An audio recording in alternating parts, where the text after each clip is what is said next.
Welcome to the Green IT stage of ours.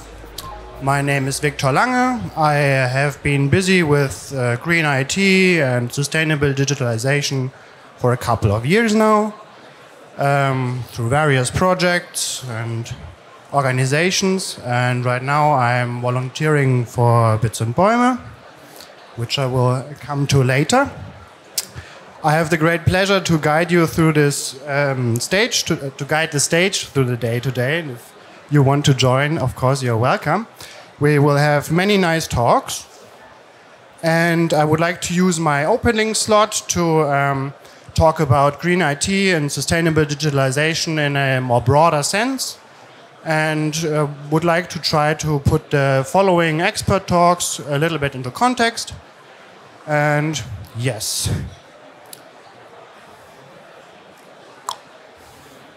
That's why I have called my talk Digital Dilemma, Navigating Between Technology, Sustainability and the Future. So, yeah, it's already in the title. We will first try to explore some challenges and maybe negative developments or concerning developments that are being accelerated through digitalization or that came up through the digital age. We will have a quick look at what is at stake. And then I would like to explore and propose some solutions and give maybe a powerful tool to your hand, how you can take this development into your hand and how we can work together to make all of this a little bit more greener and more in the interest of everybody and the planet. So at the very beginning, I would like to pose a question to you, the audience, to just get a feeling and what might have brought you here and what kinds of crises and what kinds of questions humanity is facing and maybe challenges you are aware of. So if you know anything that you heard in the news that is kind of bothering humanity right now, just shout it out, please, if anything comes to your mind. You think everything is already cool? Okay, I didn't expect. Excuse me? Infinite growth on a finite planet. This is, yeah, definitely one of the most prominent things. Funnily enough, I have a slide about this. Maybe you have seen this graphic before. It's by the Stockholm Resilience Center, and it shows they assess 9 planetary boundaries, and it shows many of them are already hugely overstepped. And since there is no internet and no digital technology on a dead planet, and we really can't argue with this, with some other problems, you can maybe find compromises, but this is either you do it or we face huge crisis or even existential risk. Yeah, this is one of the main points. Ecological sustainability is what most people immediately think of when they hear about sustainability. Yeah, it shows what I think is remarkable. CO2 concentration is not even the most pressing and dire planetary boundary that is being overstepped. There's, for example, novel entities. The awareness about this is rising, fortunately, right now. This includes things like microplastics, because we all have more and more microplastics in our bodies, in our brains, and yeah, this is really not helping with our problem-solving skills, and yeah, the prospects do not look good.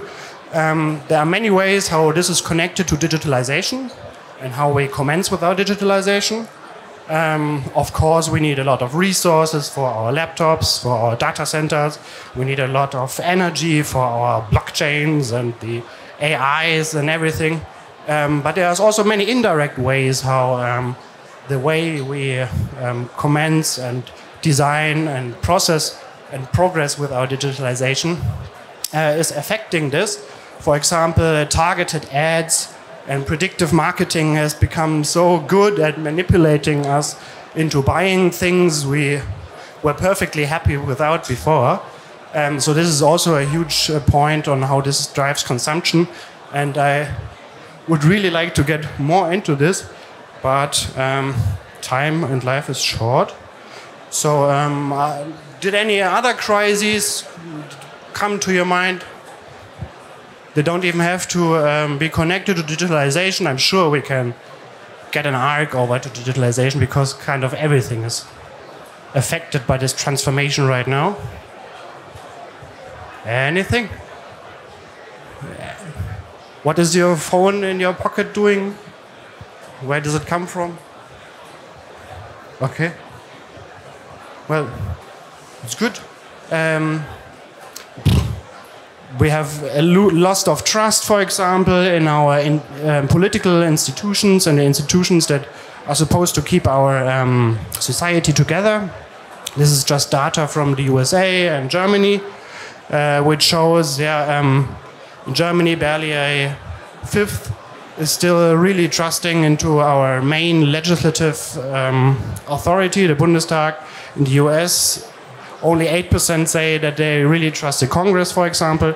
So there's a huge problem with polarization and trust into each other and into what keeps us together. So this is also, in many ways, I hope you can imagine, connected to how we design our digitalization. And yeah, these are just a few problems.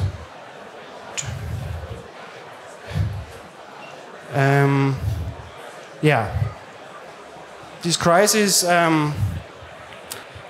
if you ask around the expert community, nobody is really having like the courage or the feeling that they can tell and say they can predict the future and how the world will look like in 20 years. So I think it's safe to say we will either live in unimaginably good or in unimaginably bad times. So we are pretty much at a cross path. Our rapid technological advancement pretty much leaves no room for any other trajectories. So I think we are kind of confronted with this question every time. And since digitalization promised so many good things, and now we find out, there are many, many pitfalls and many, many concerning developments, we need to organize and think about what to do. So a plethora and a conglomerate of nice and great organizations got together and thought about how can we mitigate some of these negative effects and try to use the digital transformation to make older problems, older concerns, to address them rather than make them stronger. So these organizations came together and found a nice participatory movement. Right now it's very German, but we try to get more international and to spread more into Europe and the world. That's why I'm holding this talk in English today. And some of them are older than digital age themselves, from the ecological sustainability movement. Then we have the tech movement. We have organizations from the civil rights and human rights movements. And they all got together and noticed, hey, digitalization is transforming our whole society. How can we use this transformation to try to push for a socio-ecological transformation to make humanity sustainable and to make the world more livable and to carry on with digitalization. So the Bits and Bäume movement formed in 2018. We have organized conferences, we do little events, we do big events, we have online meetings, we have gathered a big network of experts on all kinds of things. We have activists in our ranks that are doing great things, and we're trying to learn from each other, talk to each other, organize ourselves, and build a strategy that is a counter strategy to the current actors that are pushing our current digitalization. Because right now it's like a handful of companies and a few oligarchs and maybe 2 or 3 autocratic governments that are really defining how our digitalization is being carried out. But we think there are many, many alternatives and many ways that can be done and need to be done different. So we get together, hold conferences. 2022 was the last big conference with 2,500 people. And you can find online, I really suggest it to you, on the media.ccc.de page. I will have a QR code later ready. You find hundreds of videos about sustainable digitalization. No matter what you are busy with, no matter what you're working on, no matter what your company does, if you put the right keywords in the little search bar, you'll find many videos, I promise, that are related to your fields of work, where you can find inspiration or even concrete suggestions on how to do things differently. Yeah. So it's not only about learning together and working on projects, but it's also we try to build political power. That means we try to get to the representatives, we lobby, we educate on all kinds of events. And so the hundreds of people got together and worked on a big demand catalog. And there are many demands and to the political actors and many also suggestions to everybody on how we can make our digitalization more sustainable. I can just briefly get into this. So behind every one of these points, there's a big list of underpoints and steps and people that are putting work and effort into how to realize these points. So digitalization must happen within planetary boundaries, of course. There's no way to argue with that. Maybe you can argue with some dictators or tech bros, but nature is either you respect it or I die and then you die. So this is, of course, the first point. The second big point is global justice and regional empowerment. We are facing global problems, global processes, and for those we need global organization, we need global institutions that care about these. Right now we only have the UN on a global scale that kind of organizationally connects all of us, but it's not really democratic, and it's getting even less democratic by the day. And so we need to find and build institutions on that scale that are in our interest, working in our interest. But of course, we need to respect regional autonomy, and we need to work on regional empowerment, because we don't want a central authority governing the globe. This is really not working for different reasons. And so this needs to be, of course, always respected in this context. But yeah, there's ways to federally work together on a global scale. Then we have the redistribution of technological power. This means we need to spread democracy, we need to spread participation. We need all people working together, because we need not only the viewpoints and the needs of all people respected, but also the expertise and everything. So yeah, right now, like I said, a few tech oligarchs and some authoritarian governments are doing and shaping our future, and we really need to take it back into our hands, or they will just do it in their interest. And justice and digitalization always means we need sustainable technology design. This is, for example, if I buy something, I want to own it. That means I want to be able to put my own drivers on it. I want to be able to use open source software. I want to be able to repair it.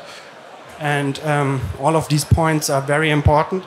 And it also means I want no child labor in my laptop. There's one talk, one of my favorite talks, it's called There's 2% child labor in my laptop.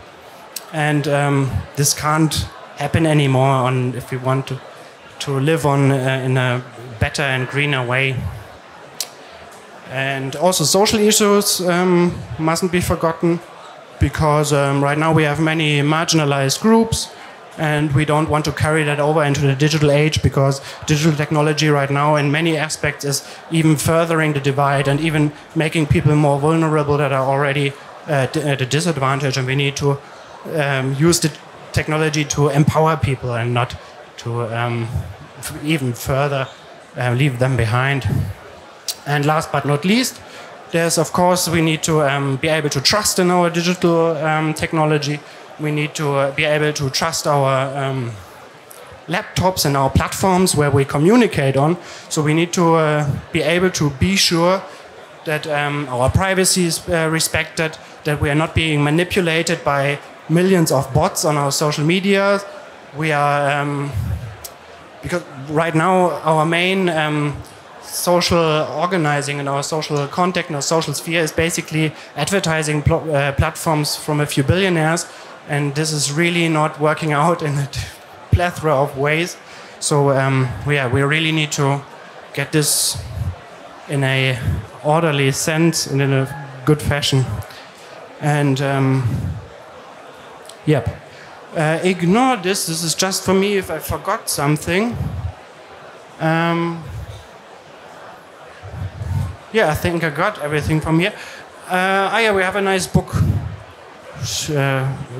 scientific paper publishing book. So if you are working in science, you can also. Ooh, this I would love to get into, but our time is running away. But if you want to get deeper into the rabbit hole of how we can democratically organize ourselves on a more global scale, I suggest check it out or contact me. Yep. Then there are the many different ways how you can get in contact with us and start learning and collaborating and working with us. Just visit our website. It's in Bäume.org. We have a chat where you can immediately say hi and introduce yourselves. We have a mailing list. We are, of course, on Mastodon and Fediverse. Can you please put your hands up who has ever heard about Mastodon or the Fediverse here? Oh, nice. Great. So this is, by the way, social media, how many of us think it should be done. Open source, decentralized, and all of this. Check it out if you haven't heard about it. We also have regional groups all about Germany. And I would love to see an international group soon. Yeah, check out the websites in the calendar, many events. We have a monthly online meeting to just talk about what moves us and what's happening right now. And yeah, check out the links. And I hope I could motivate you to work a little bit on our future. Thank you very much.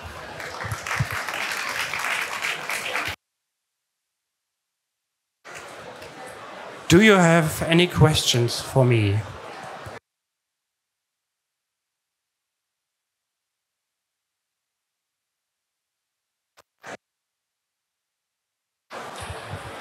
Hi. Okay, let's do it this way. I don't know. So is it better? Louder? So I need to get closer to my mouth.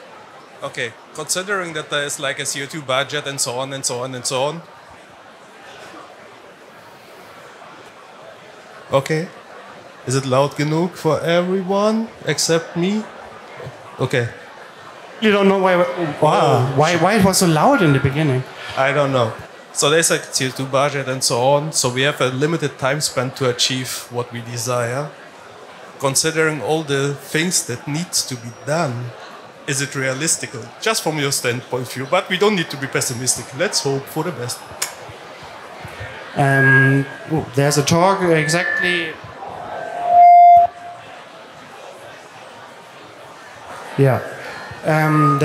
Maybe you can turn off your mic, please. I think, yeah, now it's working.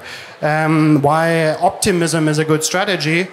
Because if we lost hope, then what's the purpose of it all? And of course, I think there's many movements and things happening right now, not so popular in the media yet, but yeah, there are many things that give me personally hope. And I know other people are really working hard on this as well. And I see a good possibility that it will work out. Thank you for this nice question.